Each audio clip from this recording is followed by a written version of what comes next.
High বন্ধুরা, নতুন একটা ভিডিওতে তোমাদের স্বাগতম।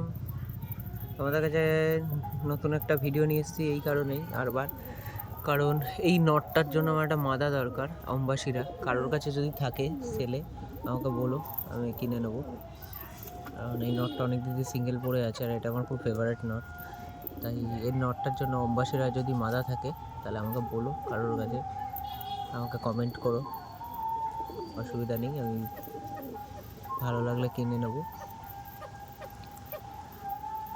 আজকে বন্ধুরা পায়রা উড়িয়েছিলাম, বাট নাবি দিতে বাধ্য হয়েছি। কারণ হচ্ছে বাজে হাইটে ছিল পায়রা, বাজে ধাওয়ানো শুরু করেছিল। লাস্টে ভরি করে লাস্টে পায়রা নাবি দিয়েছি, কারণ এত পরিমাণে বাজে ধাওয়াচ্ছে এখানে, তা পায়রা উড়ানো খুব প্রবলেম হয়ে যাচ্ছে। কারণ আমার শীতের প্রথমে প্রায় 4-5টা পায়রা বাজে খেয়ে নিয়েছে। সেই ক্ষেত্রে চাই না পায়রা, যে পায়রাগুলো সেট হয়েছে হারাতে। কারণ একটা পায়রা সেট করতে গেলে খুব কষ্ট হয়।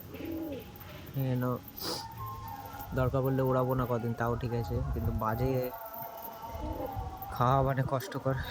পায়রা বেরিয়ে গিয়ে কারোর বাড়িতে থাকলে তাও বোঝা যায়, মনকে শান্তি দেওয়া যায় যে পায়রা বেরিয়ে গিয়ে কারোর বাড়িতে রয়েছে, বেঁচে আছে।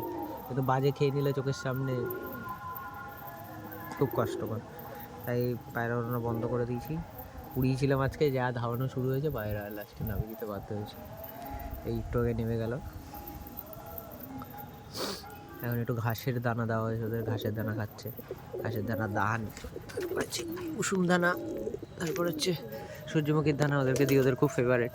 ওদেরকে না দিলে ওরা বাচ্চা হয়েছে যেহেতু, ওরা দৌড়ে দৌড়ে চলে আসে আমার কাছে। আর বাটি দেখালে তো আর পায়রাগুলো সব কটা এখন পুরো সুস্থ, একদম শরীর একদম ঠিকঠাক। কৃমি করানোর পরে, সত্যি কথা বলতে কৃমি করানোর পরে পায়রা সত্যি শরীর ঠিকঠাক থাকে। আমার মতে বলে, বন্ধুদের সবাইকেই বলি, যাই করো 3 মাস অন্তর অন্তর পায়রার কৃমির কোষটা করো। তাহলে কী হবে, পায়রা সুস্থও থাকবে, ভালোও থাকবে, রোগ প্রতিরোধ ক্ষমতাটাও বেড়ে যাবে। ওই একটা দেখো, ধান খেয়ে গলায় আটকে কেমন করছে। ধানও দিয়েছি, যাই হোক দেখা যাক। মাঝখানে যখন কৃমি করায়নি তখন পায়রার খুব শরীর খারাপ হচ্ছিলো, আনফিট হয়ে যাচ্ছিলো, খাচ্ছিলো, হজম হচ্ছিল না। এখন কৃমিটা করিয়ে দেওয়ার পরে পায়রা এখন সব ঠিকঠাক, একদম সত্যিই ঠিকঠাক, একদম ঠিকঠাকই আছে। অনেকগুলো বাচ্চা ফুটেছে, প্রায় 10টা-12টা বাচ্চা ফুটেছে পায়রার। দেখা যায় যদি ঠিকঠাকভাবে বড় করে। হ্যান্ড ফিটিংও করিয়ে দিচ্ছি আমি। আর সব ভিতরে ডিমে দিচ্ছে, বাচ্চায় বসে আছে। আর বাজ নাকি এই বাড়ির উপর দিয়ে যাচ্ছে এইখান থেকে। পায়রাগুলো দেখে এত ভয় পেয়ে গেছে, ভিতরে ঢুকে গেল লাস্টে। উপরে যখন ধরতে পারছে না, নিচে চলে আসছে, কি অবস্থা।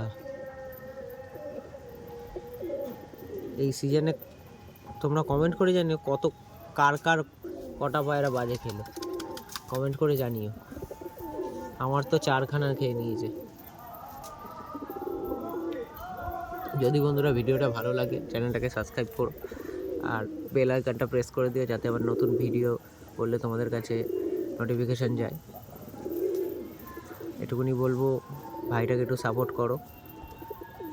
আর কিছু দাদাকে অসংখ্য ধন্যবাদ, যে দাদারা আমাদের পাশে আছে, আমাকে সাপোর্ট করছে, থ্যাংক ইউ। তাই তোমাদেরও বলছি, যারা ভিডিও দেখছো প্লিজ চ্যানেলটাকে একটু পারলে সাবস্ক্রাইব করে দিও। ঠিক আছে বন্ধুরা, এখানেই ভিডিওটা স্টপ করলাম। ভালো লাগে চ্যানেলটাকে সাবস্ক্রাইব করো। পরের দিন দেখাবো আমার বাড়ির বাচ্চাগুলোকে। ঠিক আছে বন্ধুরা, টাটা।